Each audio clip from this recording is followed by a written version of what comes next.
Hello, everyone. Happy Sunday. I hope everyone's having a good day today. My name is Lauren Gladwell, and this is my infographic that I created for my topic, and I'm sharing with the class today. So I decided to go ahead and use Canva to create my infographic because I'm relatively familiar with using Canva.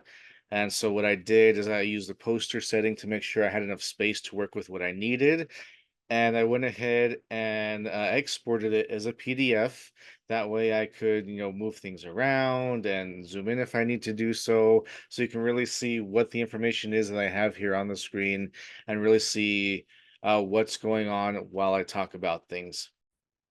Okay, so first things first, you can see here on my infographic, of course, the title is Educational Equity Through Policies and the Creation of Educational Policies. The topic, the idea, you can see down here with the little, Albert Einstein type professor dude down here, being able to use policy to increase educational equity specifically for first generation Hispanic students. For the sake of the infographic, I just shortened it to just Hispanic students, and that's really where the bulk of my research comes from. But that's what I'm looking at here. And so the theoretical framework, it is kind of alluded to throughout the rest of the infographic, specifically here in number one. My theoretical framework, really, I was inspired by the article that we read a few weeks ago by Mackey, 2018, where it was discussed, Native American students have these barriers that come from, colonialism and the idea that our country was built on ideas of colonization and how those didn't really work with the culture of Native Americans and Native American students. And so their culture was being really just kind of swept under the rug, for lack of a better phrase. And because of that, Native American students were having a hard time, finding places to fit in and having educational equity. And so as I looked at that, I realized it's very much the same for Hispanic students, right? Because what we have in the education system is something that's been in place for centuries, and something that is very white centric, at least was when it was created, and while we're moving away from that, still continues to be and has been a problem. And so that was the theoretical framework lens that I was trying to work with, is seeing how can we make that in some ways, yes, a shift of power, but also a shift in thinking and how we perceive policies and education, and specifically the students that these policies are supposed to support. So you can see here in number one, public policy and capital. So understanding capital really is the start. So what do I mean by capital? So capital is what is the buy-in for society, for the stakeholders, for the student? What's the buy-in for the student? And so a lot of times what that looks like is there's human capital, so the individual human being, familial capital, or how family fits into education and success and what that looks like for Hispanic students. Societal capital, of course, our society and how society perceives how we offer educational equity for Hispanic students and also for every student. And also then the cultural capital. And that goes back to, again, like I said, the Mackey article that really talks about my theoretical framework is understanding the culture that Hispanic students thrive in, what they grew up with, and where they're going to be able to find individualistic success. And so a lot of the articles I looked at do address capital, but some of the ones specifically I looked at was actually, there's a book by Francis Contreras from 1972, where it talks a lot about, how capital has to do a lot with the decisions that students are making. There's another book by Cooper et al., this one from 2020, so much more recent.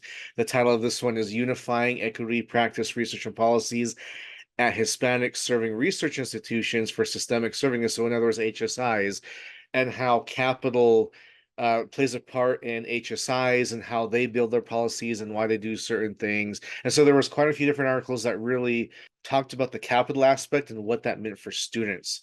So once we understand that capital is extremely important to any student, and number two, what we need to understand here, you can see on my infographic, is representative empowerment, or the idea that students need to be empowered through representation. And that can take, a few different facets, just depending on the student, depending on the institution. You can see representation must exist in some form. And so, through the research that I was conducting, specifically, there is a book, this one by Meyer et al. From 1991, called Politics of Hispanic Education, the Un Paso Pa'lante y Dos Patras. So, of course, one step forward, two back, right? Which talks about how there has to be representation for these students in order for them to be able to understand that they can have the success that they need, but also want to be able to invest in what they're doing. And so this representation, like I said, can take a couple of forms. We're looking at things such as cultural awareness, making sure that the institution understands what is this Hispanic culture? And it doesn't just begin and end with Mexican culture. We understand that. Hispanic culture envelops quite a few different countries. It could be Peruvian, Colombian, Chilean. There's quite a few different cultures that can fit into this idea of Hispanic culture. And so the institution needs to be very aware of what students they have around and what students they have invested in their institution, so that they can work on increasing this cultural awareness, help the students feel more comfortable, but also help other students who aren't familiar with their culture be familiarized with it.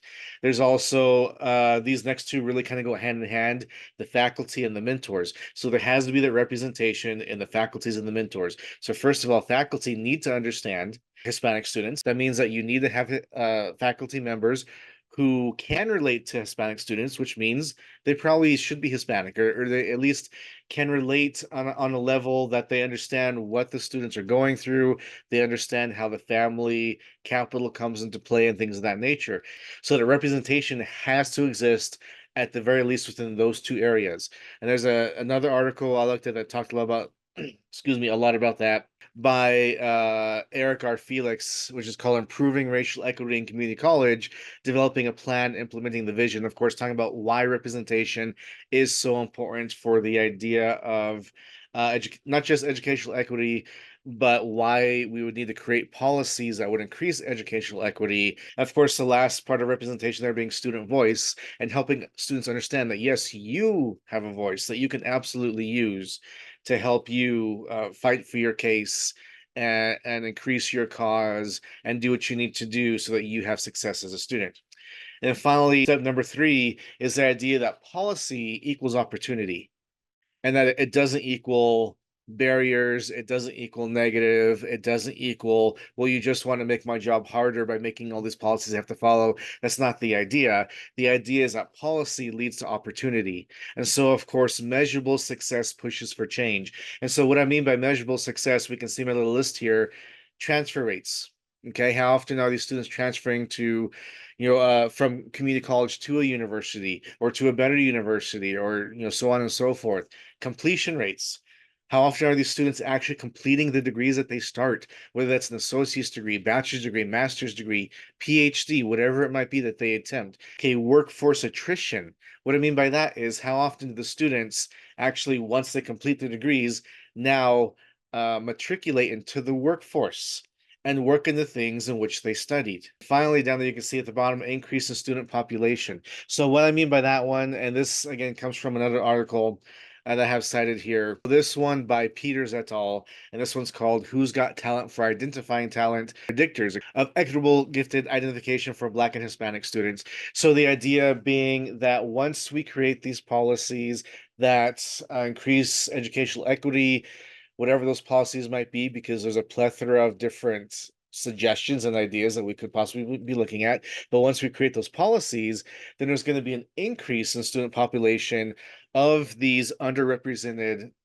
different demographics. So, for example, Hispanic students, right? In the community college where I work, we already have a large number of first generation Hispanic students. That's why that's the demographic that I chose to focus on for my dissertation, because that's the demographic I work with on a daily basis. But the idea is that these students not only will be able to have greater success and transfer rates, but also population of that demographic will increase Okay, so that's the gist of my infographic here. There's a lot of information here. Unfortunately, I can't go over in just 5 to 10 minutes. So it's something that I'll be working on, of course, in the final assignment for the class. The couple chapters for the dissertation. But you can see here, I have my work cited. I have the 10 specific articles I looked at specifically for this, a few of them which I referenced throughout this presentation. And so that is what I have to share with you today. Like I said, I hope everyone's doing well, having a great Sunday.